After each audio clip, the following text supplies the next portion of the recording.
Hello students, हम कर रहे थे pluralistic theory of sovereignty. Last session में हमने किया इस थ्योरी का meaning and basic ideas of sovereignty कि प्लूरलिस्ट क्या कह रहे हैं कि सॉवरेनिटी होती क्या है। उनके अकॉर्डिंग स्टेट एक एसोसिएशन है जैसे अदर एसोसिएशंस होती हैं। तो सॉवरेनिटी है वो एक एसोसिएशन को क्यों दी जाए, इसको हमें डिवाइड करनी पड़ेगी। तो प्लूरलिस्टिक थ्योरी क्या कहती है कि सॉवरेनिटी सिंगल हैंड्स में नहीं होनी चाहिए, इसको डिवाइड करनी चाहिए। तो आज हम करते हैं characteristics of pluralistic theory of sovereignty. Sovereignty की क्या क्या कैरेक्टरिस्टिक्स हैं, क्या बेसिक आइडिया है प्लूरलिस्ट थ्योरी का। First one is sovereignty is not divisible. जी क्या कह रहे हैं कि सॉवरेनिटी है जे इनडिविजिबल नहीं है, इसको हम डिवाइड कर सकते हैं। सॉवरेनिटी सिंगल हैंड्स में नहीं हो सकती। सॉवरेनिटी को हम क्या करते हैं, अलग अलग छोटे छोटे पार्ट्स में डिवाइड करते हैं। आज के टाइम में डेमोक्रेसी में ये हो ही नहीं सकता कि एक पर्सन के पास सॉवरेनिटी हो। गवर्नमेंट के 3 ऑर्गन्स हैं तो उनके पास क्या होती है, सॉवरेनिटी डिवाइड होती है। तो ऐसे कोई भी एग्जाम्पल नहीं है जहां पर हम कह सके कि सॉवरेनिटी को हम डिवाइड नहीं कर सकते। सॉवरेनिटी को क्या करते हैं, हर जगह डिवाइड करते हैं। हर एक जगह सॉवरेनिटी क्या होती है, डिवाइड होती है। चाहे लेजिस्लेचर हो, जुडिशरी हो, एग्जीक्यूटिव हो, हर जगह सॉवरेनिटी क्या होगी, डिवाइड होगी। तो सॉवरेनिटी एक पर्सन के हैंड्स में नहीं होती, जे डिवाइड की जाती है। Number 2, state does not possesses absolute and unlimited sovereignty. वो कहते हैं कि स्टेट है ना, वो क्या कर सकते हैं, एब्सोल्यूट एंड अनलिमिटेड सॉवरेनिटी को पोजेस नहीं कर सकता। क्योंकि स्टेट क्या है, state is also an association.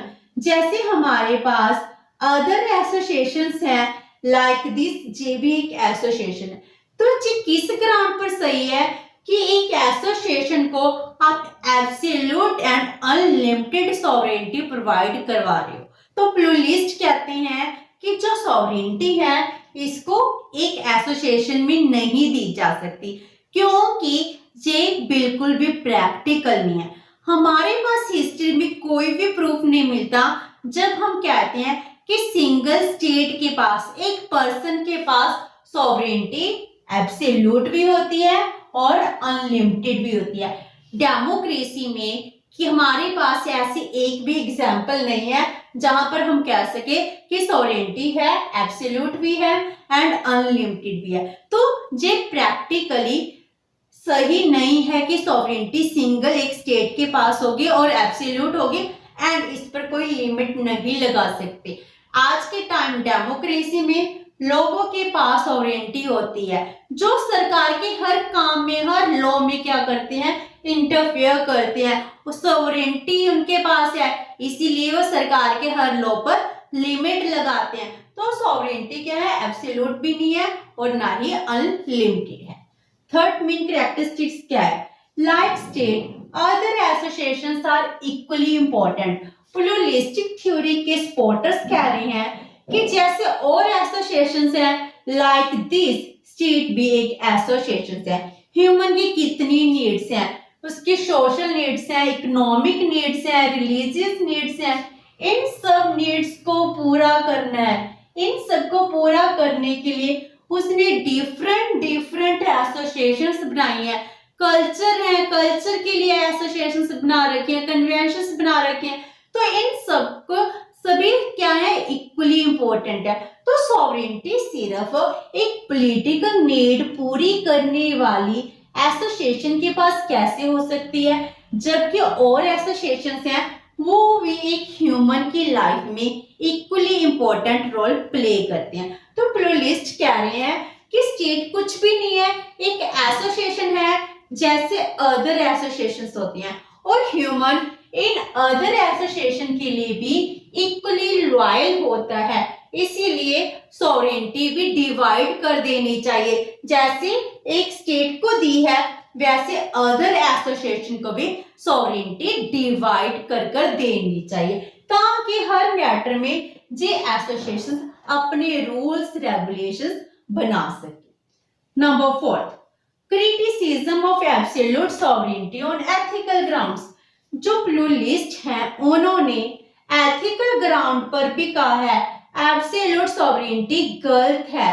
Ethic के बेस पर आप किसी को जो भी करने को कहो उसको फॉलो करना पड़ेगा। आप कह रहे हो मेरे ऑर्डर को ओबे करो, उसको ओबे करने के लिए आप मजबूर कैसे कर सकते हो? अगर मेरा मन नहीं करता मैं आपके रूल को फॉलो करूं तो मैं क्यों फॉलो करूंगी? मुझको आप फोर्स नहीं कर सकते। तो यही क्या है प्लूरलिस्ट कि एथिकल ग्राउंड पर, नैतिक तौर पर, मॉरल बेस पर आप किसी पर्सन को फोर्स नहीं कर सकते कि एक सॉवरेन पावर है, जो कुछ भी आप ऑर्डर दोगे वो उसको फॉलो करेगा ही करेगा, उसको मानेगा ही मानेगा।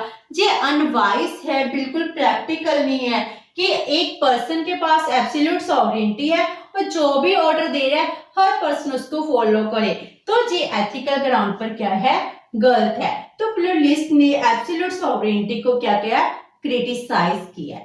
Next one is criticism of indivisible sovereignty on administrative ground.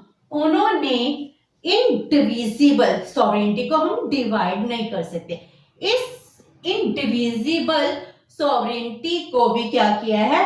Criticise किया ऑन एडमिनिस्ट्रेटिव ग्राउंड पर। कहते हैं अगर एक सॉवरेन पावर है, सारे पावर उसके हैंड्स में है, कंसंट्रेशन ऑफ पावर होगी। अगर पावर कंसंट्रेट हो गई है तो अगर हम एडमिनिस्ट्रेशन रन करना चाहते हैं इसके लिए पावर्स को डिस्ट्रीब्यूट करना ही पड़ेगा, अदरवाइज क्या होगा? इनएफिशिएंसी इंक्रीज हो जाएगी। एक पर्सन अकेला पूरे एडमिनिस्ट्रेशन को रन नहीं कर सकता। अगर एडमिनिस्ट्रेशन को रन करना है तो सॉवरेनिटी को क्या करना पड़ेगा? छोटी छोटी पार्ट्स में डिवाइड करना पड़ेगा। तो एडमिनिस्ट्रेटिव ग्राउंड पर तो ये थ्योरी गलत है कि सॉवरेनिटी डिवाइड नहीं की जा सकती। इसीलिए प्लूरलिस्ट क्या कहते हैं? सॉवरेनिटी इज डिविजिबल, इसको हम डिवाइड कर सकते हैं। सो अगर हम कहें सॉवरेनिटी इज इंडिविजिबल, ये गलत होगा।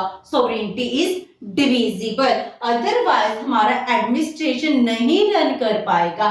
एडमिनिस्ट्रेशन रन करने के लिए बहुत जरूरी है कि सॉवरेनिटी को डिवाइड किया जाए। Next one is criticism on the basis of regarding law.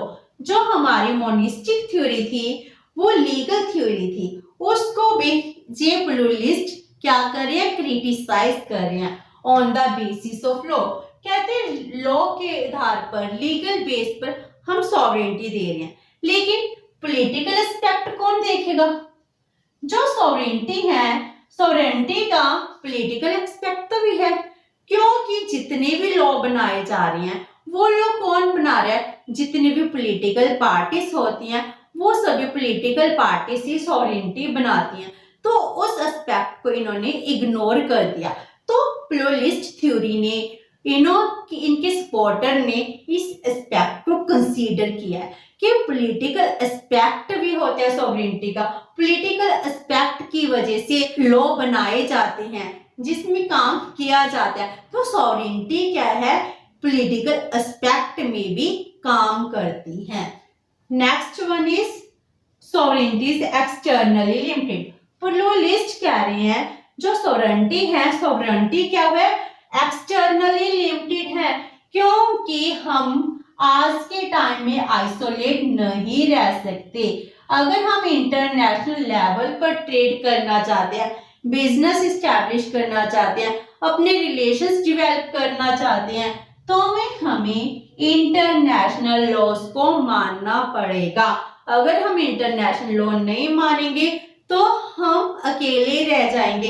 International level पर हम पर सैंक्शंस लगाए जाएंगे तो हमारी ओवरऑल डेवलपमेंट नहीं होगी।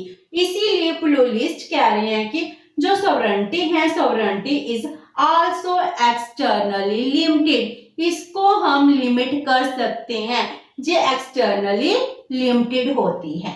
Next characteristic is sovereignty is internally limited. जो सॉवरेनिटी है it is also internally limited, external के साथ साथ इंटरनली भी लिमिटेड होती है। आप अपने देश के लोगों को ऑर्डर नहीं दे सकते, वो पनिशमेंट से कभी नहीं डरते, वो लॉ इसलिए मानते हैं क्योंकि लॉ की यूटिलिटी है, तो वो पनिशमेंट के डर से लॉ को ओबे नहीं कर रहे हैं। लॉ को ओबे कौन करता है, किस पर्पस से करते हैं, क्योंकि लॉ की यूटिलिटी होती है। इसीलिए प्लूरलिस्ट कह रहे हैं कि सॉवरेनिटी इज इंटरनली लिमिटेड, आप अपने देश के लोगों को डरा नहीं सकते। 9th one is authority is federal. इसका मीन है कि जो अथॉरिटी है जो फेडरल है, मीन जो भी हमारा एडमिनिस्ट्रेशन रन करता है इसको डिफरेंट पार्ट में हम डिवाइड करके चलते हैं। सेंट्रल लेवल पर हो रहा है, यूनियन लेवल पर हो रहा है, तो अगर स्टेट लेवल पर आते हैं तो अलग एडमिनिस्ट्रेशन है, लोकल लेवल पर एडमिनिस्ट्रेशन डिफरेंट चलते हैं।